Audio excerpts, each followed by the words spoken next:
Stop getting dressed for special occasions like this after 60, because if you are an apple shape carrying weight in your middle, one specific formal wear habit sitting in your closet right now is quietly making your belly look bigger in absolutely every single photo taken that night. Not because of your body.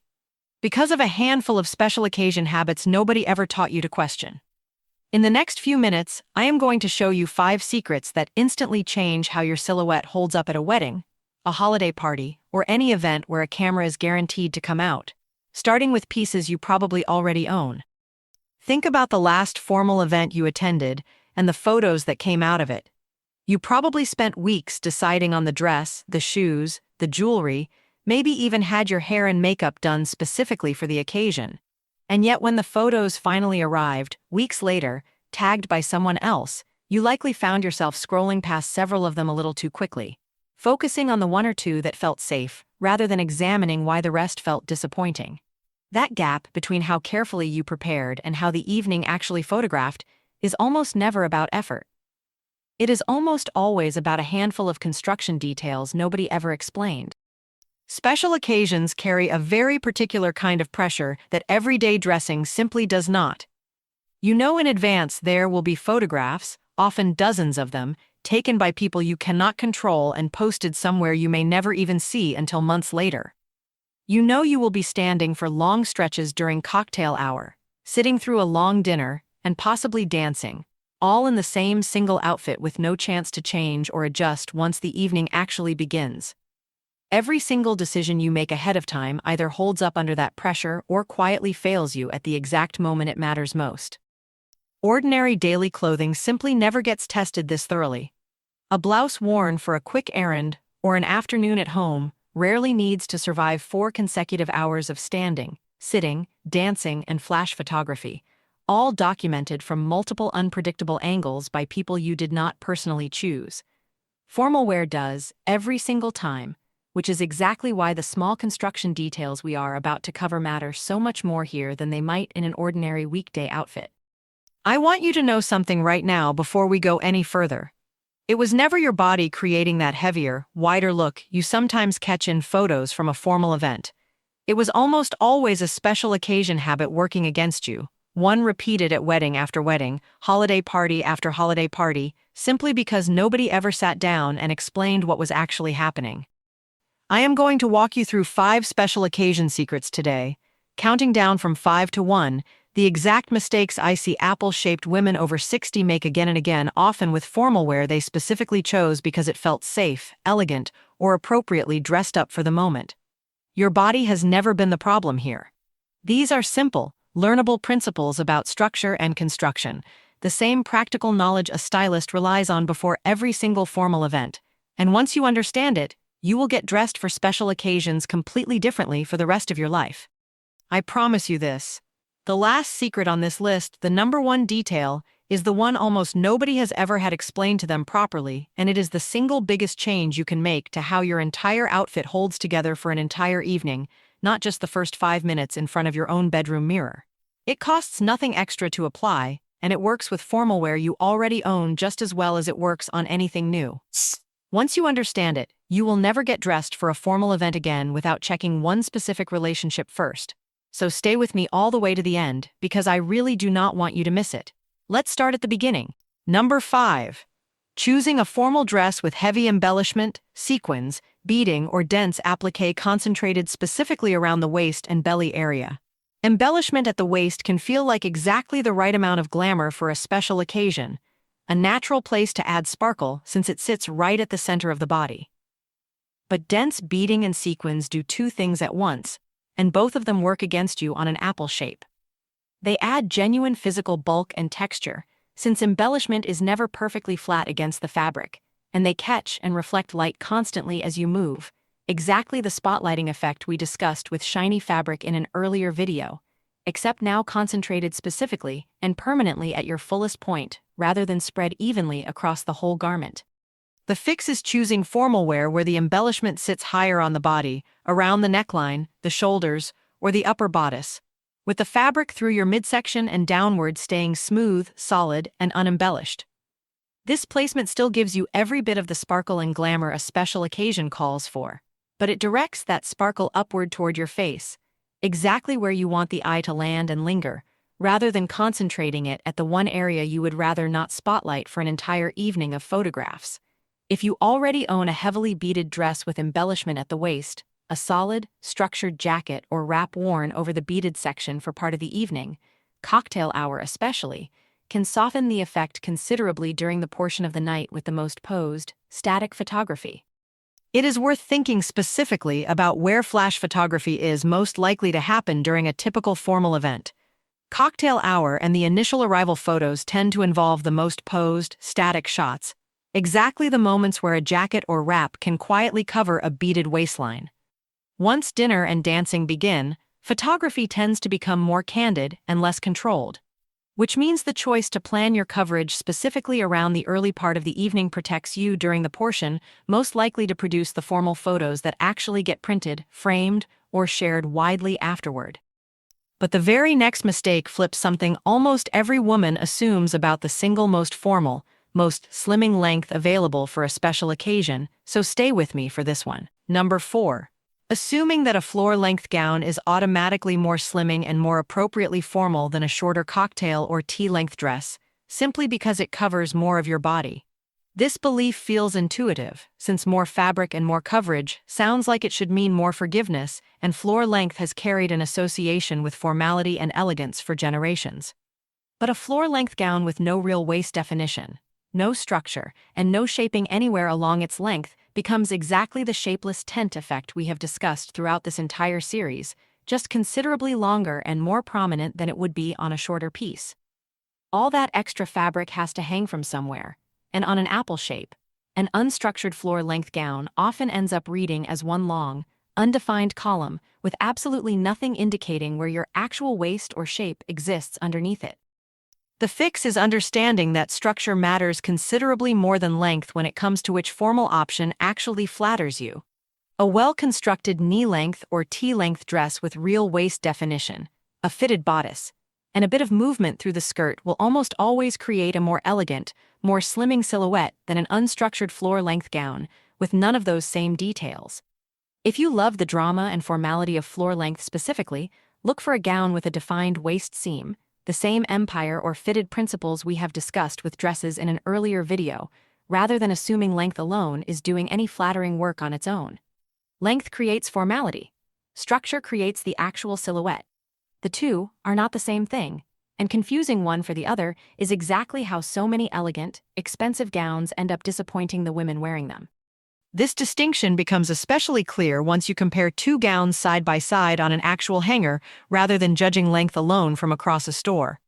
Hold up a floor-length gown with no waist seam next to a tea-length dress with clear structure through the bodice, and look specifically at where each garment has any shaping at all.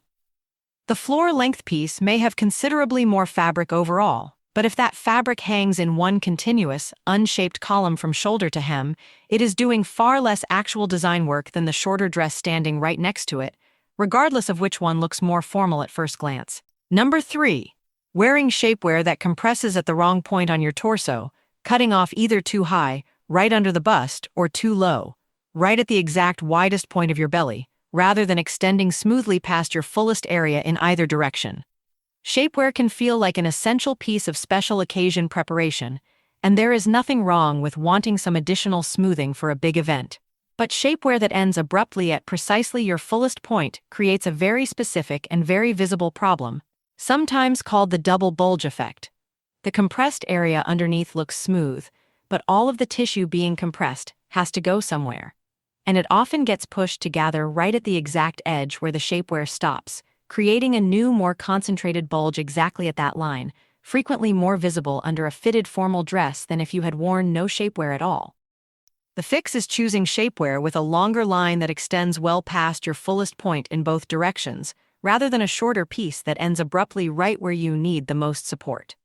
A high-waisted shapewear piece that extends up past the natural waist and down through the hip, rather than a short waist cincher stopping directly at your belly button, gives compressed tissue somewhere gradual to go, instead of one hard edge to gather against. Graduated compression, meaning shapewear that compresses more firmly in the center and gradually releases toward the edges, works considerably better than uniform compression that starts and stops abruptly, since there is no single hard line anywhere for tissue to bunch against. Trying on shapewear underneath the actual dress you plan to wear, rather than judging it on its own in a mirror, is the only reliable way to catch this problem before an event rather than during one. Shapewear that feels perfectly smooth against bare skin can behave completely differently once a fitted formal dress is layered directly on top of it, since the outer fabric often reveals a compression line that would otherwise be invisible underneath looser, everyday clothing. A few extra minutes spent trying the full combination together, shapewear and dress, in front of a mirror at home well before the actual event, gives you enough time to size up, size down, or choose a different piece entirely if something is not working the way you hoped. We are now more than halfway through this list, and if you are already picturing a specific formal outfit hanging in your own closet, that is exactly the point of this video. Special occasion dressing gets treated as a completely separate category from everyday styling advice, when in fact every principle we have discussed throughout this entire series applies just as strongly, if not more strongly, once cameras, long hours, and formal fabric enter the picture, simply because there is far less room for a small mistake to go unnoticed under bright event lighting and constant photography. And remember, the number one secret on this entire list, the biggest change you can make, is still coming, so do not go anywhere yet. Number 2. Pairing a heavily embellished or already visually busy bodice with an equally bold statement necklace, creating two competing focal points sitting almost directly on top of each other at your chest and upper torso. Special occasions naturally invite a little more jewelry and a little more glamour than an everyday outfit, and I understand the instinct to add a beautiful necklace to a formal look. But when a dress already carries heavy beading, an intricate neckline, or a bold pattern across the bodice, adding another strong visual element in almost exactly the same location creates competing noise rather than added elegance. The eye does not know which detail to focus on first, the necklace or the dress itself, and that visual competition tends to make the entire upper body read as busier, and by extension, wider than either element would on its own. The fix is choosing one focal point and letting the other element support it quietly instead of competing with it. A heavily embellished bodice looks considerably more elegant with simple, understated earrings and no necklace at all, letting the dress itself carry the entire visual statement uninterrupted. A simpler, more solid colored bodice, on the other hand, gives you the perfect blank canvas for a genuinely bold statement necklace, since there is nothing else in that same visual space competing for attention. Before you get dressed for your next formal event, look at your dress alone in the mirror first, and ask whether the bodice itself is already making a strong visual statement.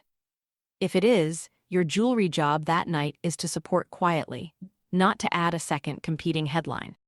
A helpful way to think about this is imagining your upper body as a single sentence rather than two separate announcements. A busy bodice paired with a bold necklace is like two people trying to speak the loudest sentence in the room at the same time, and neither one gets heard clearly. A busy bodice paired with quiet jewelry or a simple bodice paired with one bold accessory lets a single clear statement land, which reads as considerably more intentional and elegant than two competing elements fighting for the same attention. Now, before we get to the number one secret on this entire list, I want to explain exactly why everything else we have covered matters so much less without it. The embellishment placement, the structure over length principle, the shapewear compression point, the single focal point rule. Every single one of those fixes genuinely helps, but every one of them is still working around one central principle that decides more than all of the others combined. Once you understand this final piece, you will never get dressed for a formal event again without checking it first. Number 1. Ignoring whether your foundation garments and your outer dress were actually designed to work together as one single system, rather than as two separate decisions made independently of each other. This is the exact principle almost nobody ever explains, and it might be the single most important concept in this entire 5-part series. More important than embellishment, more important than length, more important than almost anything else we have discussed today. Every formal dress is built with a specific assumption about what sits underneath it. Some dresses have enough built-in structure, boning, lining, or internal support that they need almost nothing extra underneath at all, and adding heavy shapewear on top of that built-in structure can actually create bulk and awkward lines rather than smoothing anything. Other dresses are cut from thin, unstructured fabric specifically expecting a supportive foundation underneath to do the actual shaping work, and wearing those same dresses with nothing but ordinary underwear leaves every seam, every curve, and every bit of natural movement completely exposed and unsupported for an entire evening. Here is why this single mismatch causes so much quiet disappointment at formal events specifically. A woman wearing a heavily boned, structured gown who also layers on firm, high-compression shapewear underneath often ends up fighting two separate structural systems at once, one built into the dress and one squeezing underneath it, which can create strange pressure points, visible lines, or genuine discomfort by the second hour of an event. A woman wearing an unstructured slip-style gown with absolutely nothing supportive underneath, assuming the dress alone will do all the necessary work, often finds by the end of the night that the fabric has shifted, clung, or revealed considerably more than she intended in every photograph taken after the first hour. The fix is treating your foundation and your outer dress as one single decision rather than two separate purchases made independently. Before you buy or commit to wearing a specific formal piece, ask directly what that dress was actually built to be worn over. A structured, boned gown usually wants little to nothing extra underneath beyond basic coverage, since adding compression on top of built-in structure typically backfires. An unstructured, draped, or slip-style dress usually wants a genuinely supportive, well-fitted foundation underneath, chosen specifically to match the shaping the dress itself is not providing. Trying on your actual foundation garment together with the dress itself in the same fitting session, rather than assuming any shapewear will simply work with any dress, is the single most reliable way to catch a mismatch before the actual event rather than during it. Salespeople and formal wear consultants rarely bring this up unless you ask directly, since foundation garments and dresses are almost always sold in completely separate parts of a store or completely separate websites, with nobody responsible for making sure the two actually work together as one coherent system. Taking on that responsibility yourself simply by asking the specific question of what a given dress needs underneath, rather than assuming your usual routine will work, closes a gap that the retail experience itself was never designed to address for you. I had a client, a graceful and detail-oriented woman named Deborah, who told me she had worn shapewear underneath every single formal dress she owned for over a decade, assuming it was simply a non-negotiable step in getting dressed up properly. She had never once considered that some of her most beautiful, most expensive gowns might actually have been designed to work against that exact habit rather than alongside it, and she had quietly attributed every uncomfortable evening to the general unavoidable price of looking polished. When we went through her formal wear together, trying pieces on with and without her usual shapewear, the difference was immediate and for her, genuinely surprising. Her most structured gowns looked smoother, more elegant, and considerably more comfortable with nothing underneath but basic coverage, while her softer, more draped evening dresses needed real support to look anywhere near as polished as they did on the original hanger. We did not change her body, and we barely changed her actual formal wear collection at all. We simply started matching each specific dress to what it actually needed underneath, rather than defaulting to the same shapewear habit regardless of the garment.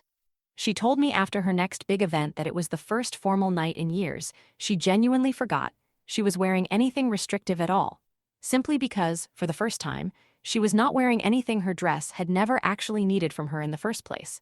She still mentions, half laughing, how strange it felt to realize a decade of discomfort had never actually been required by half the dresses hanging in her own closet. That is the real power of understanding all 5 of these special occasion secrets together, rather than fixing just one and calling it done. Your body was never the problem, and it never needed a smaller size, a stricter compression garment, or a longer hemline applied as some kind of correction. Formal dressing is simply a system of parts working together or quietly working against each other, and now you know exactly what to check before you commit to a single formal outfit again.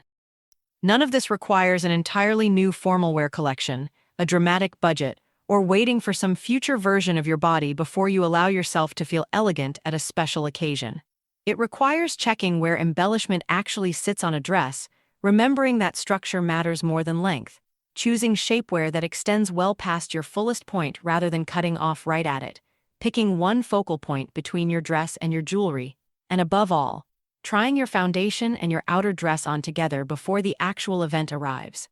Small, informed choices made once in a fitting room or your own bedroom, rather than discovered with quiet disappointment halfway through an evening you had been looking forward to for months. The next time an invitation arrives and you find yourself reaching for the same formal dress you always trust, take just a few extra minutes before the actual event to try it on with whatever you plan to wear underneath.